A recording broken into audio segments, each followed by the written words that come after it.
Bienvenue dans le royaume intérieur. Je suis votre hôte Julie Deka. Comme je dis, c'est toujours un délice de me retourner vers vous et de laisser l'Esprit de Dieu m'utiliser. Je suis cette point dans la conscience à travers lequel la grâce de Dieu et les révélations de Dieu touchent le sol. Nous parlons de Neville, mais en fait, c'est l'Esprit de Dieu qui nous explique la Bible. C'est en fait la Bible que nous sommes en train d'expliquer pour que nous puissions comprendre. Voilà, c'est assez important et voilà. Donc, si tu m'écoutes pour la première fois et que tu n'es pas encore abonné, fais-le dès maintenant et le faisant, n'oublie pas d'activer la cloche de notification afin d'être avisé automatiquement lors des prochaines publications. Nous sommes en train d'étudier le livre Ta foi et ta fortune par Neville Goddard et comme j'ai dit, c'est le chapitre 8 déjà. Waouh, on est en train de progresser quand même, hein? Et je dis, comme je dis, c'est les explications de la Bible en fait. C'est en fait l'interprétation de la Bible d'après Neville d'une manière ou d'une autre. Nous devons le comprendre parce que quand on dit pas d'autre Dieu, c'est dans la Bible. Il n'y aura pas un autre, il n'y a pas un autre Dieu en dehors de moi. Écoutez, ô Israël, le Seigneur votre Dieu est l'unique et en dehors de moi, il n'y a point d'autre. Donc moi, Dieu, il n'y a point d'autre Dieu. C'est pas qu'il y a des faux dieux, non, il n'y a point d'autre. Dieu est l'unique réalité. S'il est infini, ça veut dire qu'il n'y a rien en dehors de lui. S'il est éternel, ça veut dire que de génération en génération, il est le même Dieu. S'il est omniprésent, ça veut dire qu'en dehors de lui, il n'y a point d'autre. Même si nous semblons regarder ce bout de papier ou la caméra, ou n'importe, ce n'est que Dieu manifesté sous d'autres. Il est protéiforme, a dit Neville. Mes amours. Et dans le dernier chapitre, épisode, nous avons vu que je suis est le Seigneur de tous. Et je suis, dans Exode, est le nom de Dieu pour toutes les générations à venir. Mais ton exode, c'est chaque jour. Ce n'est pas quelque chose qui s'était passé pour les hommes. Nous sommes Israël. Je suis Israël ou je fus Israël. À un moment donné, c'est loin de Dieu, c'est l'appelé. Et ça, c'est une nation quelque part. Non, c'est toi, c'est moi. Mais tant que tu repousses vers quelque chose d'autre, c'est pour ça que tu n'as pas les bénédictions d'Israël. Ah oui. Et l'exode, à tout moment, tu peux proclamer que ça, c'est mon exode. Le commencement, ce n'est pas Genèse qui est écrit dans la Bible et on pense qu'il y a 3000 ans. Non. C'est maintenant. Tu décides qu'aujourd'hui, c'est ma Genèse. Aujourd'hui, c'est mon exode. Pour une situation dans laquelle tu étais enfermé. Qu'est-ce qui te tenait captif pendant longtemps? Décrète ton exode aujourd'hui. Décrète ta domination sur la situation aujourd'hui où tu es dominé. Et si tu sais que je suis et le Seigneur de tous, proclame je suis la domination, je suis ressuscité, je suis affranchi. On parle que la loi de l'esprit de vie en Jésus-Christ nous a affranchis de toute autre loi et de toute autre situation. Mais reconnais-le. Crois seulement. Et tu verras la gloire de Dieu, mes amours. En fait, j'aime ce moment parce que c'est le moment où les révélations viennent. Et parfois, je dis, bon, ça vient d'où ça?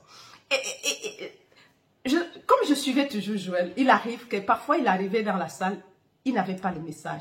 Et puis, il va faire un long enseignement. Il dit, je suis entrée, je ne savais même pas ce que je devais dire.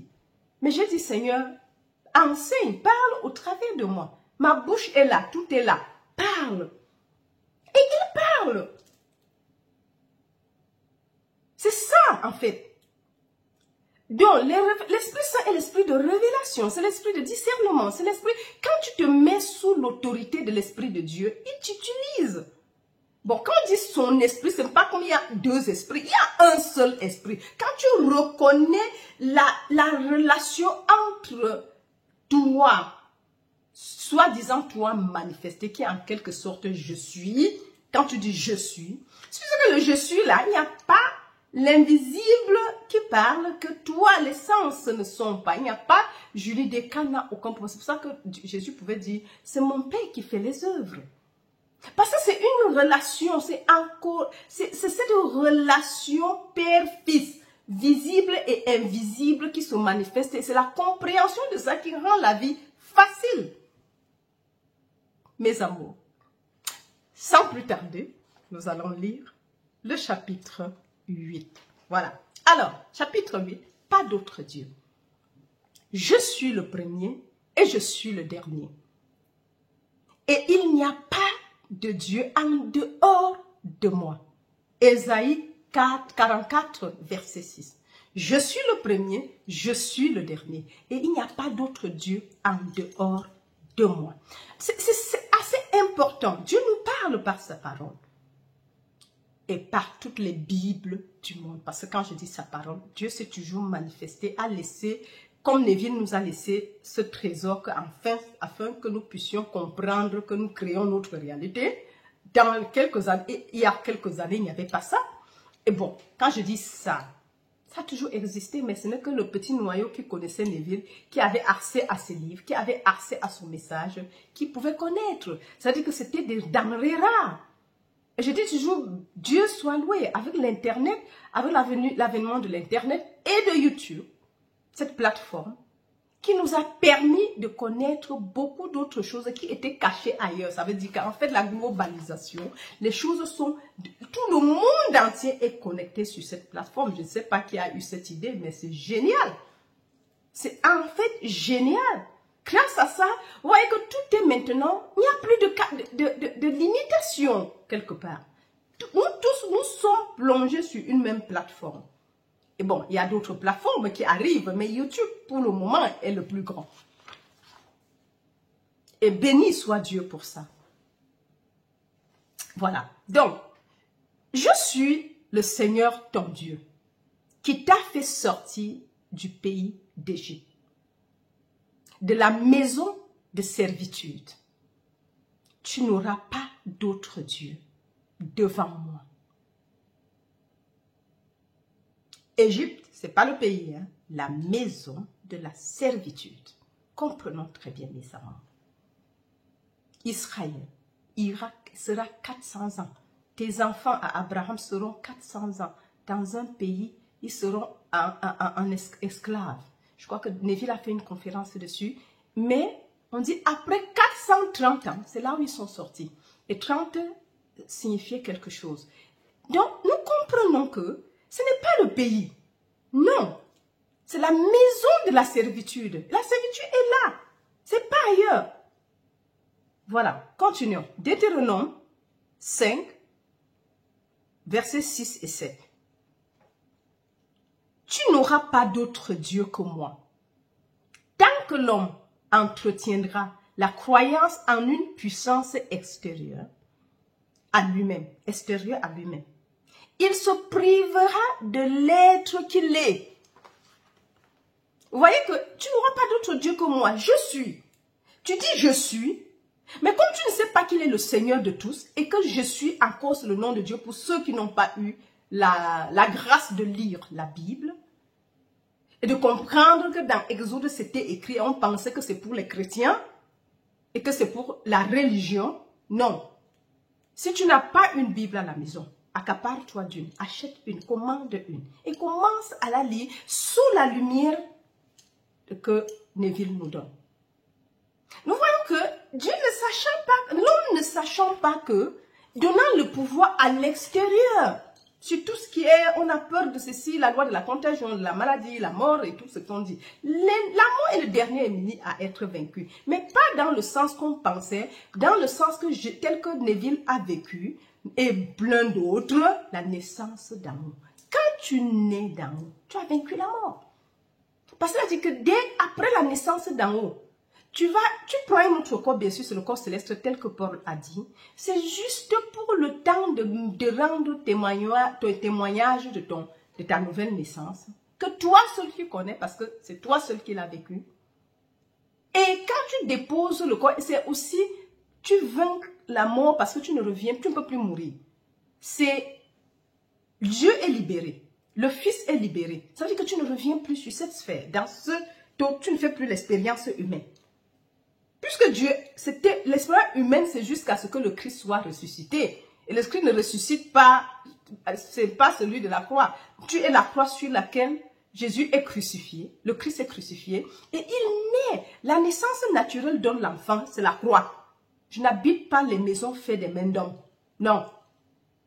Il a lui-même arrangé la croix, sa maison, sa tombe dans laquelle il est crucifié. Lui-même, il a arrangé. Et c'est l'homme. Maintenant, dans l'homme, il est dedans. Le Christ est enterré dedans. Et il dort et rêve ta vie en tant que toi, que moi. Il rêve ta vie en tant que toi. Il a tout le pouvoir, mais la contraction, c'est le sang qu'il verse. C'est pour ça qu'on parle de sang de la croix. Il se contracte et perd tout le pouvoir et se laisse malmener dans tout ce que tu vas accepter, les horreurs que tu vis. Il vit les horreurs en tant que toi parce que tu décides. C'est ça la croix. Il est enchaîné jusqu'au jour où il grandit, quand tu retrouves le message et que tu commences à bien faire et que tu commences à comprendre, ok. Et il grandit jusqu'au jour où tu comprends ce message de Neville, qu'en fait, tu n'étais pas là juste pour être. Tu étais là. Et ça, c'est le message qui avait toujours été prêché, même si ce n'est pas dit. Qu'il y a une naissance d'amour. Et qu'il s'échappe, il naît de nouveau, il sort du tombeau. Et qui sort du tombeau? C'est le Christ. Bien sûr, après cette sortie, les gens ont continué à appeler Neville Neville. Mais ce n'était plus le Neville qu'il connaissait. Il y avait eu un changement radical dans sa vie. Une métamorphose. C'est le Christ qui est assis devant. Mais on parle toujours de Neville. Mais le Christ maintenant ressuscité, plus crucifié. Il reste crucifié jusqu'à la naissance. Il est le Christ ressuscité. Mais c'est le même Christ qui est en toi, c'est le même Christ qui sera en moi. Et qui serait dans chaque humain. Mes amours. Et c'est le pouvoir qui est à l'intérieur de nous. C'est ça que Neville est en train de dire. Ce pouvoir, Christ est la puissance et la sagesse de Dieu. C'est l'unique pouvoir. Et ce pouvoir n'est pas hors de toi, mais c'est enterré dans toi. Mais à ce moment, c'est lui qui fait les œuvres, mais seulement sous-achant et tout ce que tu acceptes comme vrai. Il accepte aussi même si ce n'est pas vrai. Puisque tu crées, je suis, et que tu affirmes comme vrai, là où ta conscience regarde, c'est ce qui est manifesté parce que tu crées comme ça, en prenant la perception, tout ce que tu perçois comme vrai, et focalise ton attention dessus, c'est ce qui reste vrai jusqu'à ce que tu bouges, comme on l'a vu dans le message passé, l'épisode passé, jusqu'à ce que tu détournes ton attention, un angle de 180 degrés sur ce que tu veux, que ce soit le pointeur. Et c'est ça qui se manifeste maintenant. Donc, il nous dit de ne pas nous fier de l'extérieur. Or, nous vivons, nous avons légué le pouvoir à ce que descend. C'est ce que l'épisode passé, nous avons vu. Ce que nous avons légué pouvoir, c'est ça qui devient. Mais, ce n'est pas la vérité. Car ce qui apparaît dehors, c'est ce qui est dedans. Donc, nous donnons le pouvoir à la maladie qui est dehors. À la pauvreté qui se manifeste dehors en tant que pauvreté. Mais, si tu es conscient de la pauvreté, de l'imitation, bien sûr que c'est ça qui est dans ta vie. Et au centuple, jusqu'au jour où tu changes ta perception et vois ce qui est vrai. Ce que tu veux voir. Et c'est aussi simple que ça. En fait, il a facilité la prière. C'est aussi simple. Il y a un autre message, prière, l'art de croire, qui a été narré. Et allez écouter. Et non seulement narré, ça a été aussi expliqué. Donc, allons écouter ce message. Ça nous aiderait à comprendre ce que c'est vraiment que la prière. Voilà. Donc, toute croyance en des pouvoirs, je le dis, extérieurs à lui-même, qu'il soit bon ou mauvais, devient le moule de l'image taillée qu'il vénère. Donc, tout ce que tu crois, ça a déjà été dit, en bien ou en mal, bien ou mauvais, devient le moule qui taille ce que tu vas voir dans ta vie, dans la réalité. Mais la création est ici dedans. Mais si tu donnes le pouvoir dehors, il te domine. Oui, on a vu dans l'épisode passé que Nous sommes les créateurs. Et nous avons la domination suprême sur toutes les œuvres. Mais si tu ne sais pas que tu as la domination, tu lègues donc ton pouvoir sur ce dont tu crains. Et c'est ce qui sera, en fait. Et c'est pour ça que Jésus parlait avec autorité, parce qu'il connaissait qui il était. Mais cette autorité est la nôtre. Ce qui est vrai de Jésus est vrai pour nous. Nous devons comprendre ça. Qu'il est vécu ou pas. Réellement, ou c'est que c'est une représentation de ce qui est réel. Le Dieu, Jésus, c'est Jéhovah anglicisé. Mais, ou francisé, c'est la même chose. Mais nous devons le savoir, en fait. Alors, les croyances en la puissance des médicaments pour guérir, des régimes pour fortifier, de l'argent pour sécuriser, sont des valeurs ou les changeurs de monnaie qui doivent être expulsés du pouvoir. Matthieu 21, 12, Marc 11, 15, Luc 19, 45, Jean 2, versets 14 et 15. Pour qu'ils puissent ensuite manifester infailliblement cette qualité.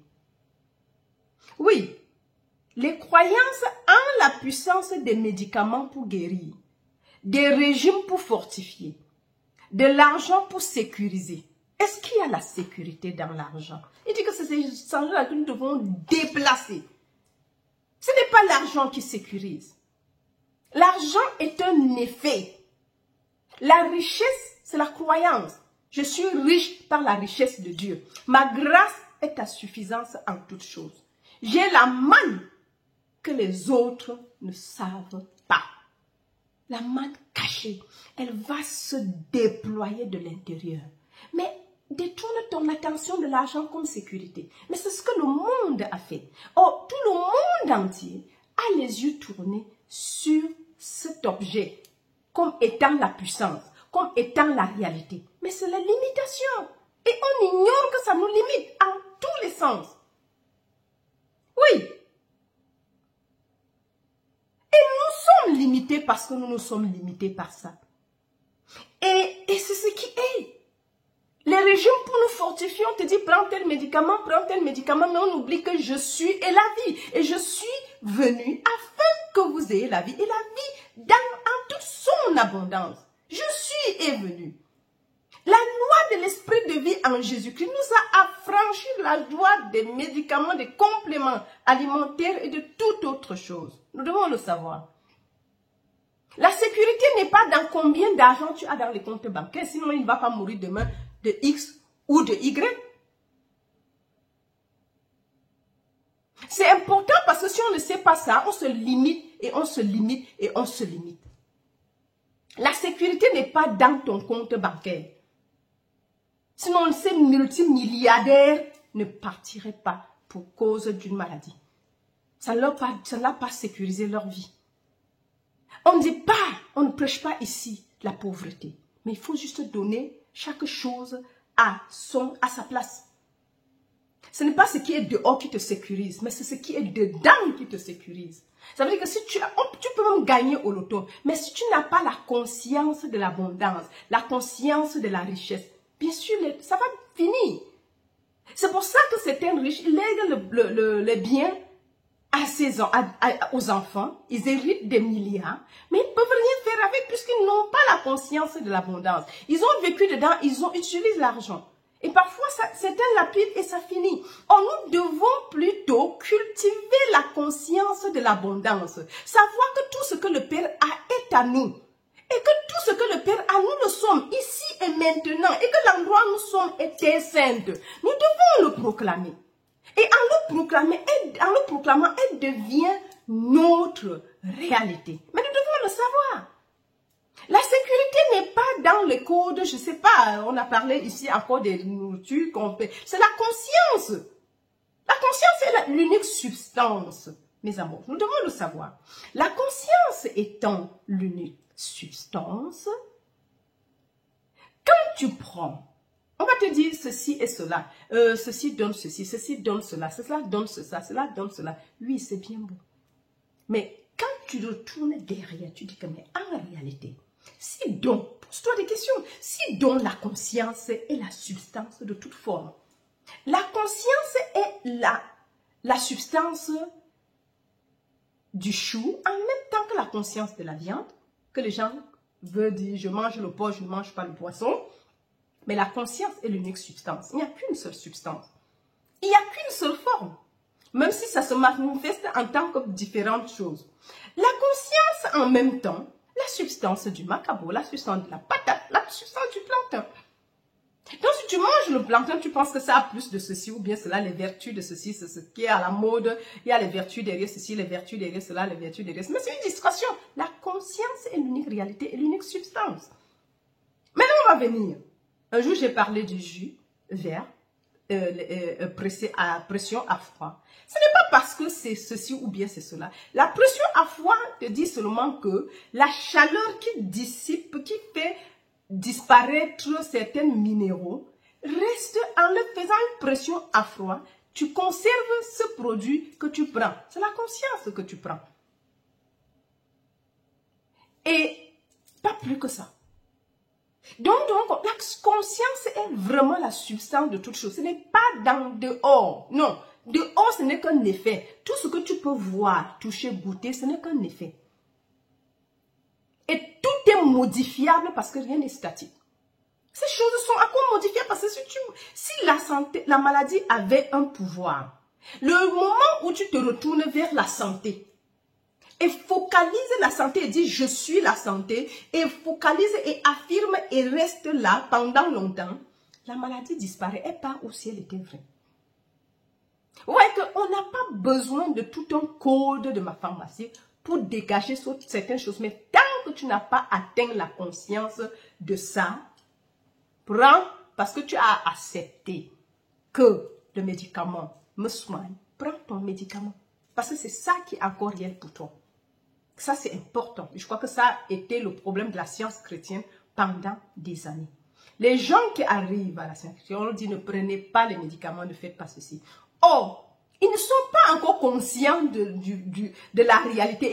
On ne t'explique même pas pourquoi, parce que Neville explique pourquoi. Et tu te mets à dire je ne prends plus les médicaments. Tu as mal à la tête. Au lieu de prendre un comprimé qui te soulage, on dit que si tu prends, tu n'es plus de Dieu, tu n'es plus ceci. Non, mais c'est quoi? C'est pas vrai. Enseignez-lui pourquoi il ne doit pas prendre le médicament. Mais ne dites pas ne prenez plus, si tu prends, tu fais un péché. Quel péché? Et quand il meurt, tu fais comment? Parce qu'il n'a pas pris le médicament. Parce que toi qui as compris, c'est pour ça que tu ne prends pas. La conviction, crois seulement. Mais l'autre vient, il est encore à ses débuts, on dit ne prends pas les médicaments, ce sont des démons, ce sont ceci. Mais ce n'est pas vrai. Ça soulage. Sinon, la médecine ne serait pas là dehors. Vous voyez que parfois, cette mauvaise transmission de la parole et des vérités devient un poison pour nous. On introduit la peur et non la compréhension de ce qui est en réalité. Et c'est ça le danger de certaines prédications, mes amours. Donc, faisons vraiment attention à ce que nous disons. Mais la conscience est l'unique substance. Et c'est ce que Neville veut nous dire. Ici, ce n'est pas Neville qui nous dit, c'est la Bible, parce qu'il n'a que cité la Bible.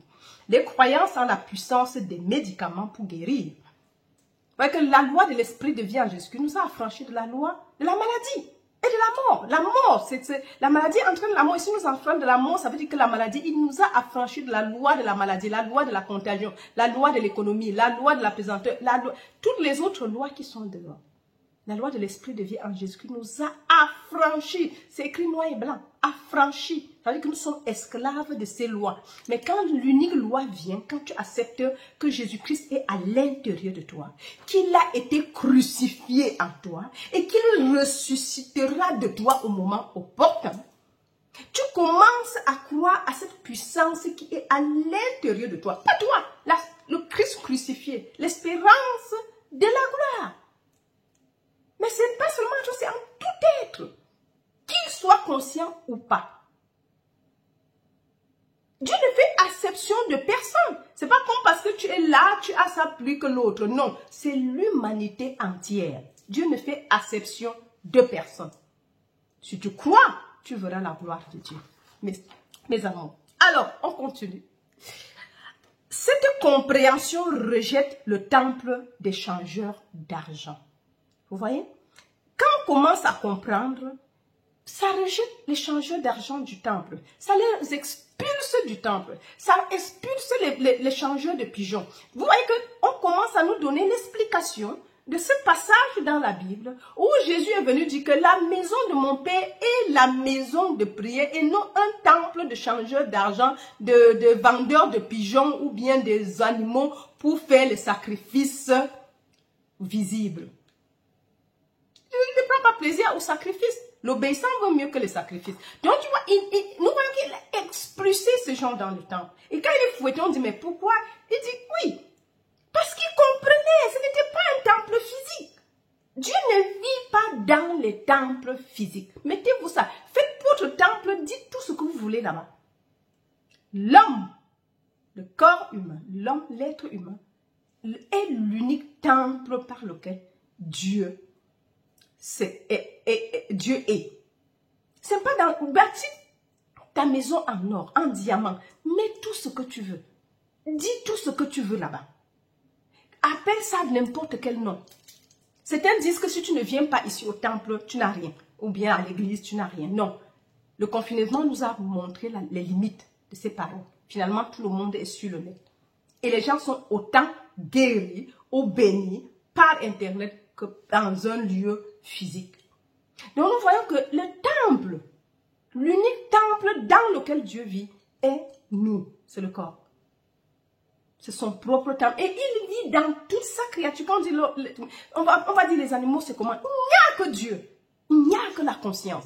Et elle est l'unique substance. Ça veut dire qu'on dit qu'il n'y a pas de substance ici dans le monde. Parce que si la nourriture que tu manges était d'une autre substance que toi, que la conscience, mais il y aura indigestion. Pourquoi? Qu'est-ce qui digère la nourriture? C'est la conscience. Qu'est-ce qui fait pomper l'essence? C'est la conscience. Qu'est-ce qui fait pousser? C'est la conscience. Donc, il n'y a que la conscience. C'est-à-dire que même, peu importe, même que tu rejettes A et prends B, c'est la même substance primaire, souche que tu prends, la conscience. Je crois que ça a enlevé certaines limites. Ne mange pas parce que tu ne veux pas manger. Mais seulement ce que des cultures, on a mis telle nourriture. Mais quand vous voyez comment les gens font des choses, avec l'internet, tu vois tout ce que les gens mangent, tu te dis, waouh, waouh. Chez moi, les gens trouvent le campera comme, mais c'est une horreur. Pourtant, c'est une délicatesse en Chine. Par exemple, ouais que certains disent non, ça non, on leur a appris que c'était la délicatesse et ils le mangent avec appétit. Les petits souris, nous rejetons. Mais j'ai vu sur Internet, les Chinois les mangent même crus. Je dis crus. Ils ramassent les petits, tournent dans leur vinaigrette et ils mangent. Je ne sais pas si c'est le montage ou c'est la réalité. Et si c'est la réalité, vous voyez que pendant que toi, tu dis, parce que quand tu grandissais, ce n'était pas la délicatesse, donc ce n'était pas dans le code éthique de tes parents, donc tu as formaté autrement. Et quelqu'un d'autre côté prend la même chose et dit c'est une délicatesse. Et vous voyez, et il mange, il est en parfaite santé. Et ça, c'est ce que je dirais que commençons à ne plus mettre des limites. Pas parce qu'on nous a pas... Le monde est assez vaste. Et parfois, on est seulement dans un truc, dans un petit coin, et on voit le monde à travers ce petit coin. Mais ce n'est pas vrai. Ça ressemble à cet éléphant. On met 4 aveugles. On dit... Il devrait définir ce que c'est qu'un éléphant. Oh, comme il ne voit pas, donc il doit tapoter. Le premier tapote, il arrête la cuisse. Il dit, waouh, l'éléphant est comme un grand, gigantesque baobab. Il avait raison. Le second vient, il touche, et c'est le corps qu'il touche. Il tâtonne. Et il dit, ah, l'éléphant, c'est un mur. Il est comme un mur. Mais il a raison. Selon ce qu'il a touché. Et le troisième vient, il touche, il tâtonne, il tombe sur l'oreille, il touche, il secoue. Il dit, ah, l'éléphant est comme une feuille. Mais il a raison. Mais c'est toujours l'éléphant. Mais c'est quand tu vois l'éléphant dans son entièreté que tu peux dire, ah oui, chacun avait raison selon ce qu'il a touché. C'est comme ça que nous vivons dans ce monde, mes amours. Nous vivons dans un monde selon ce que nous avons, notre perception du monde. Nous pouvons donner des limitations et selon le formatage, je dis toujours, nous avons une vue autre du monde et de tout ce qu'elle renferme et de ce que le monde est, que chacun dans son coin. Mais c'est le même monde. C'est le même Dieu et c'est la même conscience. Mes amours, crois seulement et tu verras la gloire de Dieu. Voilà. Donc, bientôt on va cesser pour ne pas faire de longues vidéos, mes amours. Alors, donc, cette compréhension rejette le temple des changeurs de monnaie. Donc, le changeur de monnaie, la monnaie qu'on changeait. Vous voyez que ce qui les propulsait du temple. Donc, la compréhension propulse ces choses de ta vie. Ok, c'était ça le temple. Oui, et ça sort. C'est comme ça que tu commences à dire, ah oui, c'était ça, donc je dois faire attention. Donc tu commences à les... Ils sortent d'eux-mêmes. Dès que tu as compris la vérité, le mensonge disparaît d'une manière ou d'une autre. Dès que la lumière apparaît, l'obscurité dissipe. Tu n'as même pas besoin de battre pour que l'obscurité parte. Dès que la lumière, l'apparition de la lumière dissipe les ténèbres. C'est tout. C'est une réalité, une loi spirituelle. Voilà. Alors, vous êtes le temple du Dieu vivant. Waouh. 1 Corinthiens 3,16 et 6,19. Vous voyez? Et quel accord le temple de Dieu a-t-il avec les idoles? Car vous êtes le temple du Dieu vivant. Comme Dieu l'a dit, j'habiterai et je marcherai en eux. Je serai leur Dieu et ils seront mon peuple. 2 Corinthiens 6,16. Vous voyez que c'est des choses qui sont... Il est en train de nous donner l'interprétation de la Bible. Si Neville aimait lire quelque chose, c'était la Bible. Et tout le monde le connaissait pour cela. C'est tout ce qu'il aimait lire. C'était sa Bible.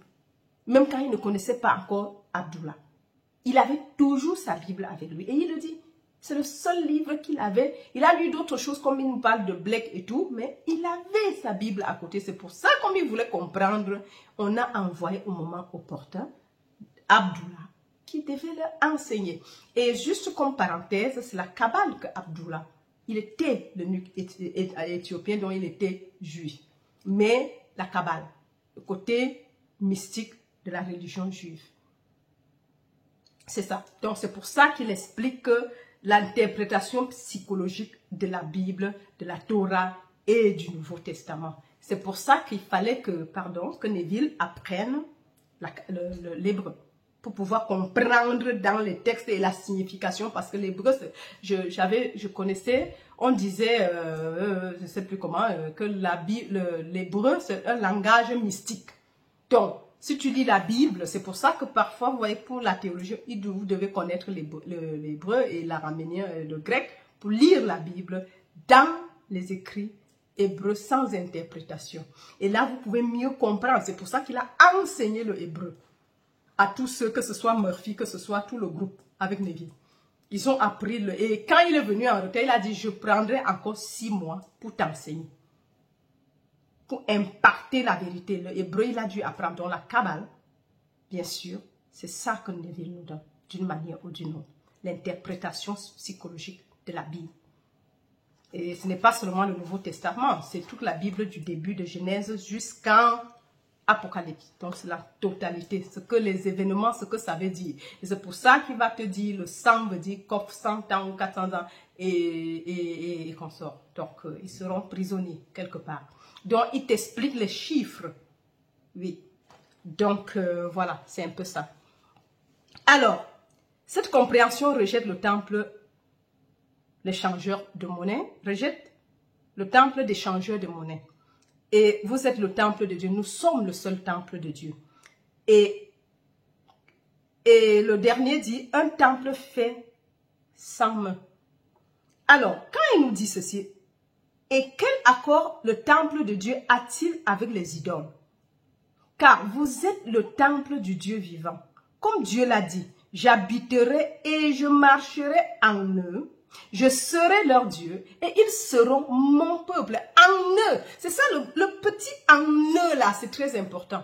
Parce que les autres disent au milieu, parmi eux. Non, non, non. Ils ne marchent pas parmi nous. Ils marchent en nous, au travers de nous. Donc, il est en toi. Il n'est pas séparé. Il marche en toi. Quand tu marches, Dieu marche. C'est ce que ça veut dire.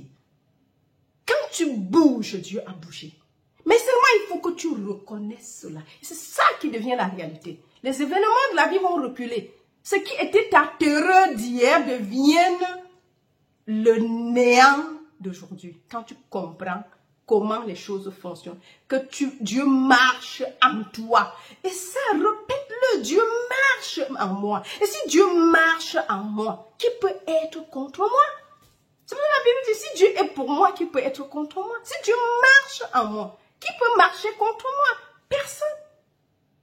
Vous voyez que nous léguons constamment à l'extérieur le pouvoir, mais Dieu marche en nous. Et ça, le mot « en » est assez important.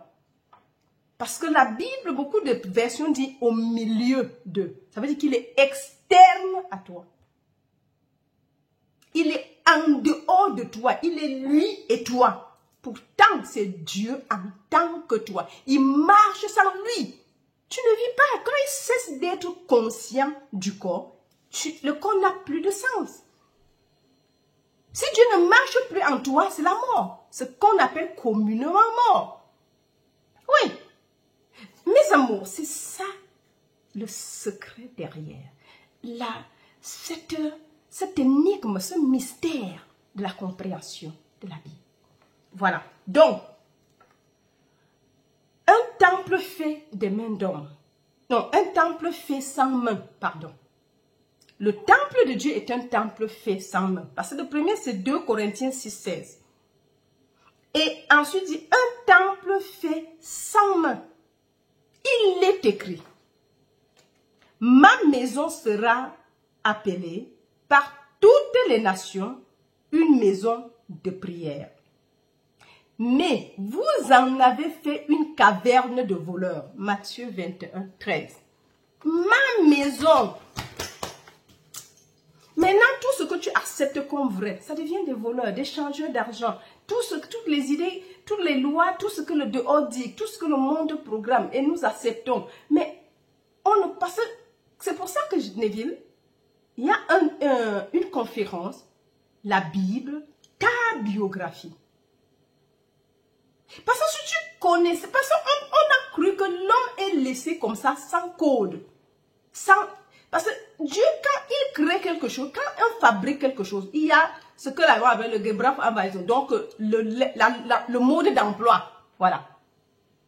Dieu t'a créé, mais t'a donné aussi le mode d'emploi pour que tu saches comment t'utiliser et qui est Dieu et comment ça se passe. Maintenant, les hommes ont pris ça, ont voulu utiliser ça à leur propre bien pour manipuler. Ce n'est pas seulement la Bible, c'est toutes les Bibles. Quand je dis toutes les Bibles, ça veut dire que tous les écrits saints, qu'on appelle écrits saints, partout sur terre, partout où ça existe. Parce que c'est les mêmes messages en fin de compte. Surtout quand on va voir le côté mystique. Le mysticisme, il y a le mysticisme chrétien, il y a le mysticisme islamique, il y a le mysticisme juif qui est la Kabbale. Il y a le sophisme, je crois que c'est ça qui est le mysticisme islamique. Donc, vous allez voir que quand on parle de Zendou, donc vous allez voir que partout il y a toujours ce courant, ce petit qui se détache. Et pour comprendre la quintessence du message véhiculé dans la grande Bible, ou bien l'écriture sainte.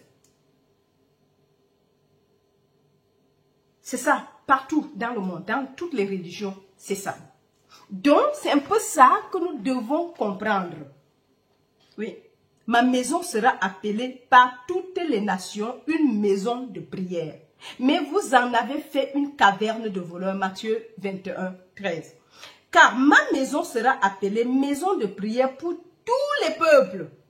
Ce n'est pas seulement pour certains personne ceci. Tantôt nous quittons de religion à religion. Non, on ne parle pas ici de la religion. On parle des Écritures saintes. Et la maison de Dieu, c'est le corps. C'est le temple qui n'est pas fait de main d'homme. L'homme ne sait pas comment l'homme est créé. Oui, scientifiquement, nous disons il y a eu la rencontre d'un spermatozoïde et d'une ovule, un ovule, et les deux ont formé ce que l'homme. Mais c'est la multiplication. Dis-moi comment les yeux se forment. On essaye d'expliquer. Mais ce n'est pas eux qui créent. Même quand ils font la fécondation in vitro ou bien, je ne sais pas, ce n'est pas eux qui créent. Ils mélangent, ils facilitent seulement le mélange. Mais ils ne savent jamais comment ça se passe. Oui. Ils ont appris à manipuler ça. Mais la réalité, ils ne savent jamais comment un bras se forme. On va encore dire que les cellules souches. Mais on a vu avec Bruce Lipton que la même cellule souche dans l'environnement différent donne les choses différentes. Est-ce que les cellules souches là, qui forment un fœtus ou bien l'embryon, qui après se développe d'un côté, c'est le même environnement, non? Donc ça ne peut pas, c'est la chrysalide. Et Dieu seul sait ce qui se passe dedans. Lui seul, il est responsable. Nous voyons la chenille qui se métamorphose à un moment donné, entre dans la chrysalide. Tu vois une chenille qui entre dans la chrysalide. Les choses se écartent et se ferment. Et quand ça cuit complètement, c'est un être complètement différent qui sort de là. Complètement différent. Waouh! Un beau papillon. Mais si on te dit touche la chair, c'est pas bien. Mais le papillon, quand il sort, ils s'en vont dire waouh, mais il est merveilleux, c'est excellent. Mais c'est ça le mystère de la création. C'est le mystère de Dieu. Donc c'est un peu ça, mes amours. Et je crois qu'il y a une autre enseignement qui est en train de cuire, c'est le mystère, c'est quoi encore le titre, j'oublie. Oui. Mais c'est quelque chose, le mystère caché, voilà, le mystère caché de tous les temps, voilà. C'est le titre du message qui vient bientôt sur une conférence de Neville. Donc moi, je me dis, c'est des choses que nous devons comprendre, et plus nous nous habituons à ces choses, écoutons le message et réécoutons-les. Il y a tellement qui vient, mais seulement rentrons encore réécouter. Nous voyons que nous on a narré ce message, mais c'est en expliquant qu'on commence à comprendre comment s'en servir. Que moi-même, je comprends comment je dois m'en servir, qui je suis, comment ça se passe.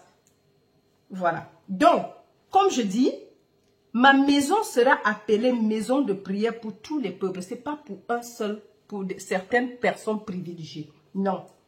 Les voleurs qui vous volent sont vos propres fausses croyances. Et écoutez bien. Les voleurs qui vous volent sont vos propres fausses croyances. C'est votre croyance en une chose et non la chose elle-même qui vous aide. C'est la croyance, la chose. Ce n'est pas la chose elle-même. Donc, vous voyez que beaucoup de choses, on a accepté, que tu acceptes, tu crois seulement et tu verras la gloire de Dieu. C'est la croyance en une chose et non la chose elle-même. Il n'y a qu'une seule puissance. Je suis lui.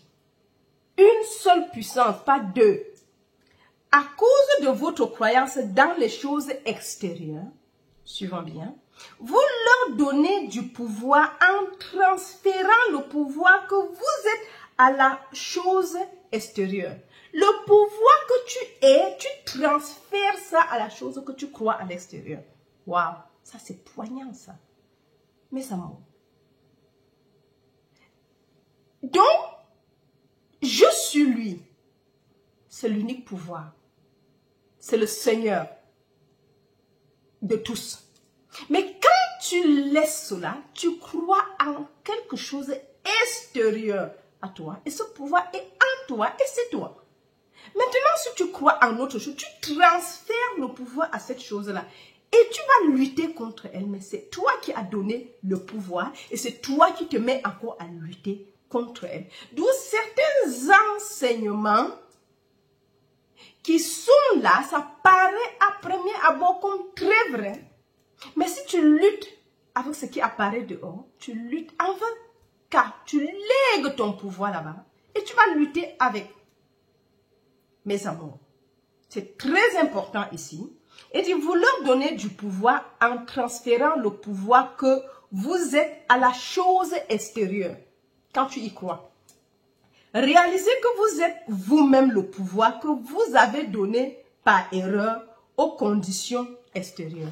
Réalise toi-même que tu es l'unique pouvoir que tu as transféré aux conditions extérieures, que ce soit maladie, que ce soit la pauvreté, que ce soit des limitations, que ce soit n'importe quoi, que ce soit l'argent, que ce soit n'importe quoi.